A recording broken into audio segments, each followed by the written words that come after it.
안녕하십니까. 반갑습니다. 삶이 변하는 시간 25분에 오신 여러분을 환영합니다. 오늘은 사람의 성품에 대해서, 성질에 대해서, 성격에 대해서 살펴보려고 합니다. 사람이 이렇게 건강한 사람은요, 자기 성격대로 간다 그래요. 성격이 나쁘면, 성질이 고약하면 빨리 죽는다 그래요. 그래서 성격이 얼마나 원만하냐. 그래서 우리가 사람 볼 때 통이 크다, 인품이 되었다, 그릇이다.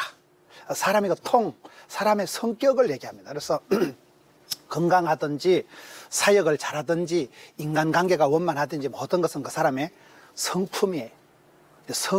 성깔이 있고 성질이 있고 성품이 있는 거예요. 똥물에도 파도가 있다고 하는데요, 모든 거는 수준이, 퀄리티가, 단계가, 고수가 있는 거예요. 고수가 있는데, 좋은 성질을 성품이라 하고 고약한 성격을 성질이라 하잖아요.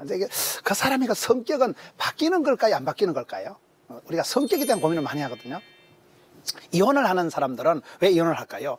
이혼의 가장 큰 이유가 성격 차이예요.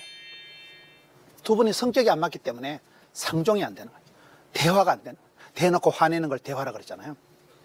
말이 안 통하고 뜻이 안 통하고 같이 같은 공간에서 머무르질 못하는 거예요. 만나면 싸우고, 북극의 고슴도치의 비극적인 사랑 이러잖아요. 가까이 하기엔 너무 먼 당신, 추우니까 가까이 오면 찔려서 죽고, 또 떨어지면 얼어서 죽겠고, 그게 우리가 가까이 하기엔 너무나 이렇게 성격이, 성향이, 코드가, 마음이 안 맞을 때 그걸 어떻게 하면 좋을까요? 저는 이렇게 목회를 하면서 성격 좋은 사람 별로 안 좋아해요. 성격이 좋다는 말은, 봉근사님 성격은 좋다, 이 말은 다른 건 안 좋다 그 말이에요. 성질이 좋다 이 말은 다른 건 안 좋다는 말이더라고요. 그래서 성격이 좋은 사람은 좀 띵하고 무책임하고 뭐 부탁해도 집에 가 잊어먹어버리는 거예요. 성격이 좋으니까. 그런데 성격이 까칠한 사람은 자존심이 있어가지고 끝장을 보고 자기 자존심 때문에라도 일을 잘하는 사람이 성깔이 있는 사람이에요. 그렇다고 우리가 성격이 있는 사람은 참 상대하기가 힘들고 늘 뒤탈이 나고, 이 성품에 대한 성경에 보면 여러 가지 말씀이 많이 있어요. 저는 오늘 성품에 대해서 생각을 보는데, 첫째 야고보서 5장 17절에 보면 엘리야는 우리와 성정이 같은 사람이로되, 이런 말씀이 나와요. 여러분, 엘리야는 우리와 성정이 같은 사람이다. 저는 그런 말에 공감대를 얻고 그런 말에서 은혜를 받는 이유가, 엘리야 콤플렉스라는 말이 있어요. 엘리야는 아주 성격상의 결함이 있는 사람이에요. 엘리야는 우울증이 있는 사람이고, 엘리야는 아주 공황장애를 일으키는 사람이고, 엘리야는 그분의 스타일 자체가 열왕기상 19장에 보면 엘리야는 열심히가 유별나다, 열심히가 특별한 사람이고, 엘리야는 나만 남았다는 거예요. 그래서 엘리야의 그 성향 자체가 불 같은 사람이니까 열이 특별히 심한 걸 열심히 특심하다잖아요. 가슴에 불이 있으니까 불 같은 사람은 이게 성격이 문제가 있는 거예요. 여러분, 예수님 제자 중에 우리의 아들이라는 사람이 누구예요? 요한이라는 사람은 기차 화통 까먹은 것처럼 천둥 번개 같은 시끄러운 사나이였는데, 예수님 만나서 사랑받는 제자 요한. 사람은 사랑을 하면은 예뻐지잖아요. 예수님 사랑을 담뿍 받고 나니까 이 천둥 번개 까먹은 시끄러운 사나이가, 우리의 아들이 사랑받는 제자가 돼버린 거예요. 그래서 그 제자 요한이 성경 5권이나 기록했지요. 예수님 어머니 마리아를 마지막 부탁한, 여러분 그 요한의 교회가 있잖아요. 마지막 그 요한이 예수님 모친을 부탁받았고, 요한 계시록 천국 비밀을 본 사람이 요한이거든요. 사랑을 담뿍 받은 제자이기 때문에 그런 거예요. 그래서 그렇게 시끄러운 사람도 사랑받는 제자로 변화된다. 예수님 만나면 바뀌는 거예요. 그래서 엘리야 콤플렉스라는, 엘리야는 그런 성격 자체가 가슴에 불이 있는 사람, 열심히 특심한 사람, 그리고 나만 남았다는 것은 어디든지 좀 독불장군 같고 아나무인, 기고만장, 지잘난치 않은 사람, 좀 자기중심적인 사람, 뭐든지 자기 알면 안 된다고 생각하는 그런 성향의 사람이 잘 꺾어지고 상처를 잘 받고, 그런 사람들이 더 많이 시끄럽게 하는 사람이잖아요. 그래서 엘리야는 기질상 그런 약점이, 콤플렉스가 있던 사람이지만은 하나님께서 엘리야를 구약의 대표 선지자로 들어 쓰시잖아요. 주께서 쓰시면 되는 거예요. 그래서 우리가 성격을 또 고치려고 하면요, 정신분열이 온다거나 헷갈려, 이게 헷갈리제이션이 오기 쉬운데, 하나님이 주신 것을 감사함으로 받으면 버릴 것이 없나니 말씀과 기도로 거룩해지는 법이기 때문에, 감사함으로 받으면 하나님은 내성적인 사람은 내성적으로 쓰시고요, 외향적인 사람은 외향적으로 쓰시더라고요. 외향적인 사람은 덜렁덜렁하고 뭐 건들건들하고, 소심한 사람, 내성적인 사람은 쪼잔한 거 아닙니다. 여러분, 쪼잔한 게 얼마나 좋은지 아세요? 제가 학교 다닐 때 사람들이 저보고 자꾸 문훈이는 째째하다 째째대는데 남자 보고 째째하다 하면 다 싫어하거든요. 남자 보고 째째하다해서 싫어하는 사람은 사실 째째한 놈이에요. 근데 제가 이렇게 목회를 해보니까 째째한 게 이게 너무 좋더라. 이게 막 꼼꼼하고 디테일하고 센시티브하고 섬세하고 알뜰해가지고 설교를 해도 단 하나 가지고 막 가로 세로 종으로 행으로 말씀을 해도 풍성하게 묵상이 되고 이 쪼잔한 게 이게 얼마나 좋은지 아세요? 제가 홍콩에 가보니까 홍콩은요 지하철 같은데 주의하라를 소심하라 이래 적어놨다. 제 스타일이다 그 말이에요. 저는 소심증이 있기 때문에. 그래서 그 홍콩 같은 데 갔을 때 약간 소심하게, 일본은 축소지향적인 나라, 뭐든지 작은 데서 좀 작은데 작은 것을 알뜰히 잘해야지 건들건들 대충대충 하면 되는 게 없는 거예요. 여러분, 소심한 사람 하나님이 소심하게 쓰시고요, 대범한 사람 또 대범하게 아싸라게 또 크게 쓰시기 때문에 내 성질을 가지고 고민할 필요가 없어요. 내 성격을 가지고 고민하면 정신분열이 생기거나 이 자학적인 이 자기 문제가 오기 때문에 하나님이 만드신 것은 다 작품이고 다 좋으신 것이에요. 성격은 누구든지 다 장단점이 있어요. 다 뭐 내향적인 건 나쁘고 뭐 외향적인 건 좋고 절대 그렇게 말했어요. 사람은 누구든지 다 다중적인, 약간 복합적인, 내성적인데 조금 외향적인 게 있고, O형인데 A형 같은 사람이 있고, A형인데 O형 같은 사람이 있듯이 하나님 우리를 만드실 때 다양하게 멀티하게 만들어 놨는데 많은 경우에 사람들은 자기 성격 가지고 고민을 하는데 그럴 필요가 없어요. 왜? 엘리야 콤플렉스, 엘리야는 우울증이 있어서 로뎀나 밑에서 자살을 하려고 하는 그런 사람도 하나님께서 부르셔서 고쳐서 재활용해서 구약의 대표 선지자로 쓰신다 이 말이에요. 그래서 성격을 가지고 고민할 필요는 없다. 자기 성격을 가지고 전쟁을 하듯이 내면의 전쟁을 할 필요는 없어요.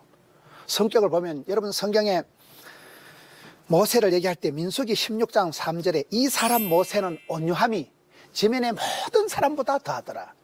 모세라는 사람 한마디로 온유하다는 거예요. 온유하다는 말이 무슨 뜻인지 아세요? 야생마가 길들여진 상태를 온유하다. 저는 요즘 제가 많이 쓰는 말이 있는데요, 병든 자식이 효도한다, 못생긴 나무가 산을 지킨다, 문제아가 인물이 된다, 모난 돌이 정 맞는다, 그런 말들. 난세에 영웅이 난다. 여러분, 못생긴 나무가 산을 지킨다는 건 잘생긴 나무는 남들이 다 뽑아간다니까요. 여러분, 병든 자식이 효도한다는 말은 돈 많은 자식은 사돈이 데려가고요, 똑똑한 자식은 나라에서 데려가고요, 아프고 병든 자식은 아무도 갈 데가 없으니까 엄마 몫으로 평생 엄마 옆에 있다 이 말이요. 그런 것이 여러분 다 좋은 말은 아니지만은 병든 자식이 효도한다, 못생긴 나무가 산을 지킨다, 야생마가 준마가 된다. 야생마 알아요? 꽃빛 불린 망아지같이 그 날뛰는 그런 기고만장한 말이 통제불능인 야생마가 임자를 만나서 장군님을 만나서 적토마가 되고 천리마가 되고 준마가 되고 명마가 되었을 때 그 사람은 임자가 다. 아무리요 여자가 독한 것도요 좋은 신랑 만나면 그냥 팍 죽어버리는, 아무리 건들거리는 남자도 좋은 부인 만나면 그냥 딱 되는 거예요. 옆에 있는 여자 만나면 되고요, 마주보는 여자 마누라 만나면 되고요, 집안에 있는 태양 같은 여자 안해를 만나면 되는 거예요. 해를 품은 달이 있어요. 그와 같이 그 임자를 만나면 그 성격이 약점이 강점이 되고요, 강점은 특장점이 되더라고요. 남들 앞에 가면 그 성격이 안 어울리는데 그 신랑을 만나면서 그 목사님을 만나면서 그 선생님을 만나면서 그 성격이 개성 있게 되는 거예요. 어떤 사람은 뭐 개 같은 성질을 개성이라 하는데 그게 아니고 그분의 그 톡톡하고 별나고 그분이 좀 이상했던 그것이 개성. 어차피 세상은 차별화, 특성화, 틈새 시장을 노리라고 가장 나다운 게 새겨진 거기 때문에 여러분, 그래서 자기 성격 가지고 고민하지 마라. 자기 성격을 하나님 앞에 내려놓으면 하나님께서 나를 쓰실 때는 기질대로 성깔대로 쓰시더라고요. 여러분, 성경에 보면 이 모세를 얘기할 때 모세는 온유함이 땅 위에 어떤 사람보다 뛰어났다고 할 때 왜 그럴까요? 제가 봤을 때는 모세가 산전수전 겪었기 때문에 산수를 잘하는 거예요. 인생 종합대학 고생학과를 졸업했기 때문에 눈치가 빠끔한 거예요. 모세가 여러분 사람을 때려 죽인 사람이에요. 모세가 부록의 나이 40살이 어떻게 했어요? 사람 때려 죽이고 모대 끌어먹고 야간 도주했다가 미디안 광야 신학교 들어가서 40수를 했다 그러잖아요. 미디안 광야 신학교에 그 무슨 찜질방이 있었어요, 노래방이 있었어요. 거기서 40년을 썩을 대로 썩어가지고 완전히 몽실이가 되었을 때 80 나이에 기진 맥진 탈진했을 때 하나님이 모세를 불러서 쓰시잖아요. 모세의 패션이 뭐예요? 모세야 네 발에 쓰리발을 벗어라 이래가지고 모세의 패션을 고쳐가지고 쓰시는 거예요. 이 신발이 중요하다니까요. 여러분, 하나님께서 모세를 쓰실 때 제가 봤을 때는 더 이상 뭐 자존심도 고집도 그런 영웅적인 마음도 애굽의 그 로얄 코스 애굽의 그 공주님하고 데이트할 때 뭐 그런 거 그 뭐 맛있는 빵을 먹고 그런 시절 포도주 먹고 이런 시절 다 이젠 추억의 계절 다 사라진 시절 이제는 뭐 기진맥진해서 늙어 빠진 영감태기가 돼가지고 뭐 더 이상 소망도 없이 노골노골 해가지고 막 힘도 없고 박력도 없고 그럴 때 하나님이 모세를 들어 쓰신다. 왜? 그때는 똥꼬집이 없어지는, 그때는 혈기가 없어지는, 그때는 욱하는 성질이 없어지는 거예요. 여러분, 내가 욱하는 성질이 있을 때는 하나님 축복을 확 쏟아버린다니까요. 그게 성품이 되고 그릇이 되고 통이 되고 이게 인격이 되어야 수용이 되고 받아들여지는데, 그렇게 되기까지는 상당한 세월 동안 하나님이 모세를 다루시고 연단하시고 깎으시고, 그 과정이 모세에게는 비참하고 모세에게는 참 마이너, 모세에게는 손해보는 시간 같았지만은 하나님께서 모세라는 인격을 온유한 컨디션으로 만들기 위해서는 숙성, 반려, 진국이대로 쉐리 밟아가지고 짤짤 흔들어가지고 구석에 쳐박아가지고 미디안 광야에서 그냥 80년을 달아가지고, 그래서 모세가 온유한 컨디션이 됐다는 거예요. 거금도라고 전라도 그 고흥군에, 그게 제가 바닷가에 집회를 가보니까요, 몽돌 해수욕장이 있더라고요. 몽돌 해수욕장도요, 조그만한 돌이 있는 그런 몽돌 해수욕장이 있고, 제가 본 그 거금도 고흥군의 몽돌 해수욕장은요, 돌이 거의 바위들이 있더라고요. 저는 태어나서 그렇게 아름다운 선에 아주 실루엣이고 돌이요, 바위 덩어리들이 바닷가에 쫙 있는데 천년의 세월 동안 파도를 맞아가지고, 이 천년의 세월 동안 파도를 치니까 이 바위가 밤중에 구릉구릉 우는 거예요. 파도를 쫙쫙 치니까. 그래서 이 엄청난 바위 덩어리가 천년의 세월 동안 바다에 두드려 맞고 터지고 이래가지고 이게 따를 대로 따라가지고요, 맹글맹글하게 동글동글하게 됐는데, 세상에 그런 어떤 조각가가 그렇게 몽돌 해수욕장에 있는 그 바위를 깎아서 따듬어서 만드냐 이 말이에요. 그런 그 깎여진 따듬어진 모난 돌이 정을 맞듯이 그런 파도를 맞은 천년의 세월 동안 따듬어진 바위가 쫙 해안 선상에 있는데 진짜 이뻐 멋있더라고요. 하나님 우리를 그렇게 다루신다고 보는 거예요. 여러분, 젊어서 우리 어르신들 보면 한가닥하고 혈기한 부리고 욱하는 성질 있고, 저놈의 성질하고는 저 밴댕이 쏘가지하고는 저놈의 혈기하고는 그런 시절에 엎어지고 자빠지고 막 사표 내버리고 그냥 막 갈라서자 이렇게 하지만은 세월이 지나다 보면 몽실이가 돼가지고, 세월이 지나 보면 이게 완전히 몽돌이 돼가지고요, 따라가지고 모난 돌이 정을 맞아가지고 그때 그 상태가 온유하다는 거예요. 남들 보기에는 굉장히 부드럽고 원만하고 하지만 속에는 불쑥불쑥 한다니까, 이 웅텅텅 한다니까. 옛날 그 성질 나오면 저분은 집사가 아니에요, 잡사요. 저분은 옛날 성질 나오면 목사가 아니고 독사요. 목사님이 편지를 받았는데요, 미음역에다가 끝에 여기 떨어져가지고 디귿이 돼가지고 김문은 목사 이렇게 편지가, 김문은 독사 이렇게 편지가 왔다 그래요. 하나 떨어지면 목사가 독사 되는 거요, 집사 하나 붙으면 집사가 잡사 되는 거요. 여러분, 그 성격이라는 것이 하나님이 우리를 만드실 때, 엘리야는 그러한 기본적인 콤플렉스가 있었던 성격이지만은, 열심히 특심 불같은 성격이지만은 하나님이 그 사람을 불의 종으로 들어 쓰신다 이 말이에요. 일당 850명 발가세라 거짓 선자가 맞짱 뜰 때는 그런 불같은 성격이 있어야 쓰임 받는 거예요. 힘도 없고 방력도 없이는 안 되는 거예요. 모세를 그렇게 온유하게 만들었을 때는 그렇게 쓰시는 거예요. 그래서 우리가 성격이라는 것은 변한다는 거예요. 성격이 변하는데 기본적인 건 안 바뀝니다. 여러분, 베드로후서 1장 4절에 보면 신성한 성품에 참여하는 자가 있다, 신의 성품에 참여하는 자가 있다. 여러분, 성도의 신앙생활의 궁극적인 목적은 하나님 닮는 거예요. 하나님 아버지의 마음을 간직하는 사람은 되는 거예요. 여러분, 야고보서 1장 27절에 보면 정결하고 더러움이 없는 경건, 참된 경건은 뭔가 하면 거와 가부를 환난 중에서 돌아보고 자기를 지켜 세속에 물들지 않은 것이다. 그래서 그 마음이, 사람이 좋은 사람은요, 컴패션, 이렇게 불쌍히 이런 마음이 있어야 돼요. 누구를 보든지 척은히 여기고 불쌍히 여기고 안쓰럽게 여기는 물가에 아세아 놓듯이 보는 거, 안타까워하는 마음, 불쌍히 여기는 마음, 긍휼히 여기는 마음이, 이게 아버지 하나님 마음이에요.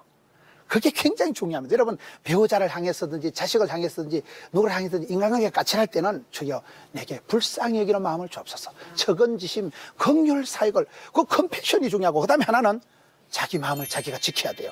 욱하고 벌컥 왈칵 울컥 안 하도록 내 마음을 내가 잘 지켜나가는 게, 그게 참된 경건이라. 경건미가 있다는 것은 하나님을 닮은 거거든요. 하나님을 닮은 사람은 그런 컴패션, 불쌍히는 마음이 있고 또 자기를 잘 지켜서 새 속에 물들거나 질들거나 오염, 감염, 전염이 안 되도록 신령한 상태를 잘 유지해야 된다.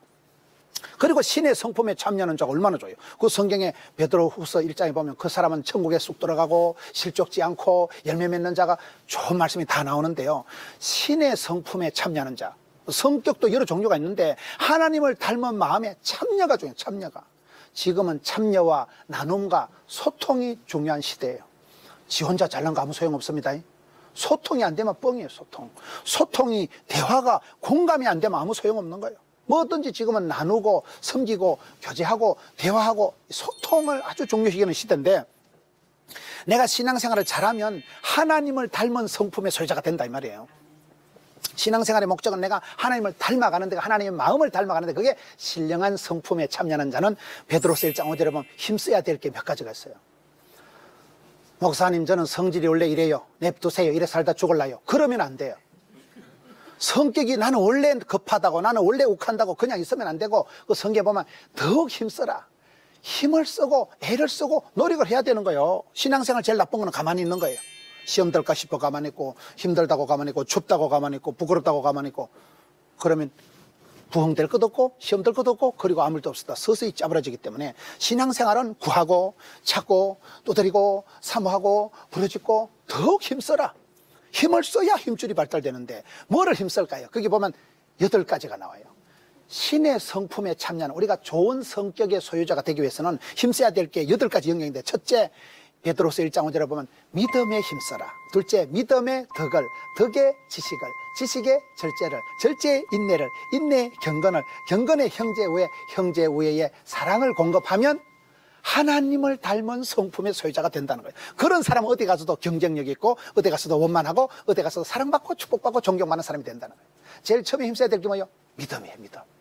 결국은 성도의 삶의 핵심은 믿음입니다. 오직 의인은 믿음으로 사는 거.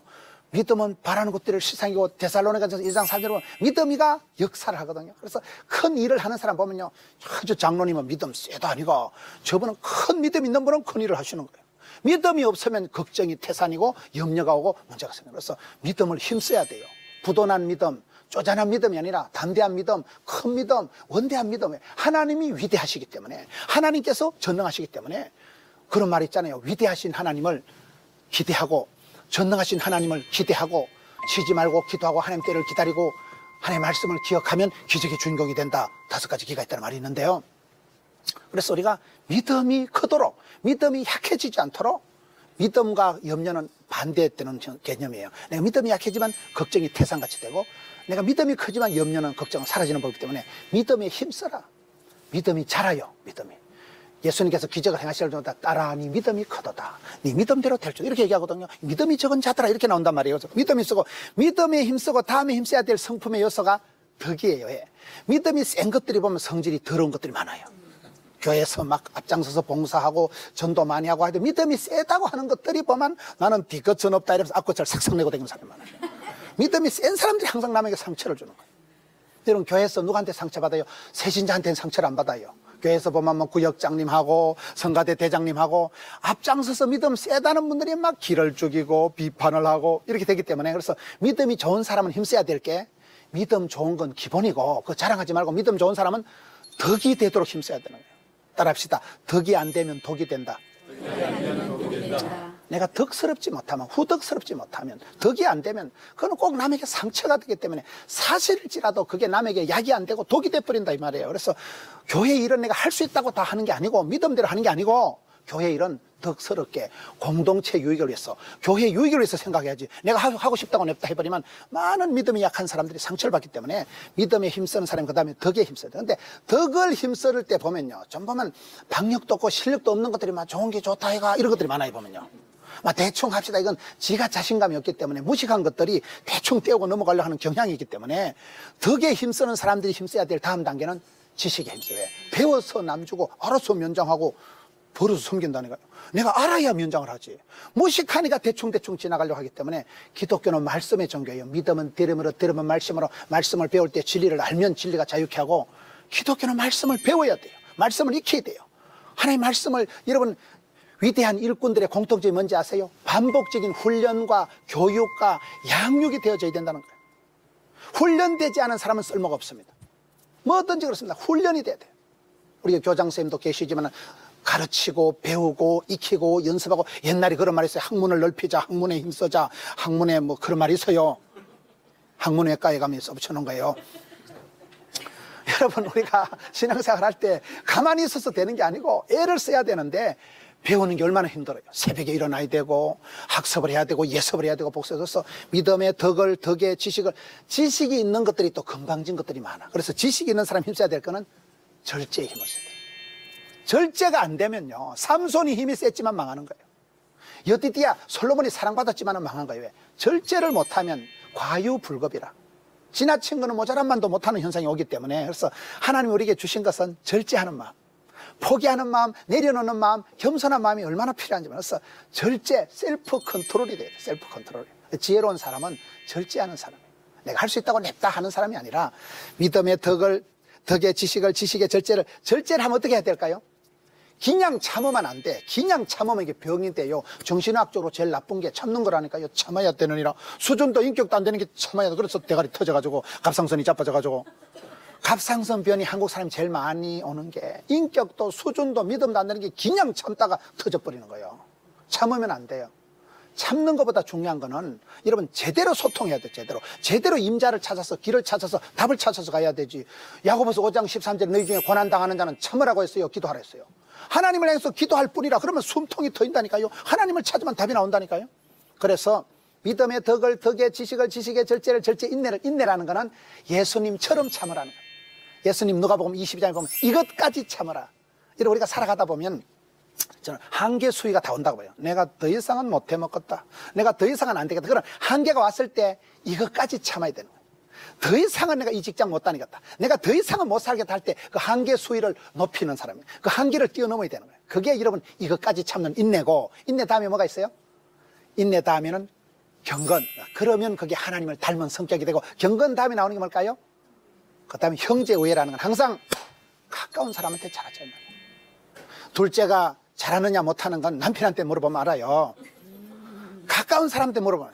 저 사람은요, 방송국에 올 때는 채비하고 저래요, 기생 오래배가 채가지고 와 있지만요, 알고 보면 저 미친년이에요, 저거요. 알고 보면 저거 정신없는 여자예요. 이거 안 된다 이 말이에요. 그래서 가까운 사람한테 인정받아야 돼. 저는 이게 사람이 평가받을 때 하나님 앞에 인정받고, 사람들에게 존경받고, 가족들에게 사랑받는 게 장땡이다. 그래서 형제우애에 힘쓰라는 것은 하나님 내게 붙여주신 가족, 형제, 지체들에게 잘해야 되고, 그 다음에 마지막으로 사랑을 공급하라. 사랑은 주는 것이잖아요. 사랑은 참는 것이잖아요. 오래 참고, 그럴 때 그 사람의 성격이 온전해지고 완전해지고 하나님이 받으실 만한 성품이 되고, 그래서 우리가 성질을 넘어서서 성격이 되고, 성격을 넘어서서 성품이 되어서, 성품이 가장 중요합니다. 그래서 크게 쓰임받은 사람은 그릇이 되기 때문에, 속 사람이 온전하기 때문에, 성품이 될 때 하나님 그게 다 복을 고아주고 담아주시기 때문에, 그 성품이 좋다는 건 믿음의 그릇이 된다 이 말인데, 성품에 대해서 고민하지 말고 쓰임받는 성품의 소유자, 하나님 보실 때도 인정할 수 있는, 하나님이 축복해 주시는 그런 성품의 소유자가 되도록 신의 성품에 참여하기까지, 내 성격이 상처 입은 치유자라고 모세와 같이 많은 아픔이 있었지만은, 저는 요셉을 생각할 때 요셉이 복을 받았을까요? 요셉은 자살하고 싶고 때리치우고 싶고 인생 기권하고 싶을 때가 얼마나 많았겠어요. 그런 고비를 지나면서 요셉이 늘 견디고 참고 욱하지 않고 그냥 버텼다고 보는 거잖아요. 요셉이 그 많은 세월 중에 자살하지 않고 뛰쳐나가지 않고 열받지 않고 흥분하지 않고 긴 세월 동안에 그냥 참았기 때문에 요셉이 총리 대신 안 되어도 까딱없을 사람이에요.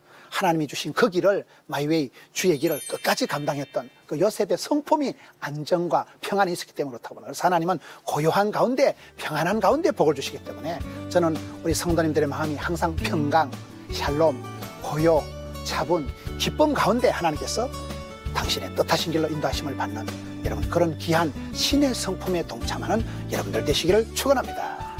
감사합니다.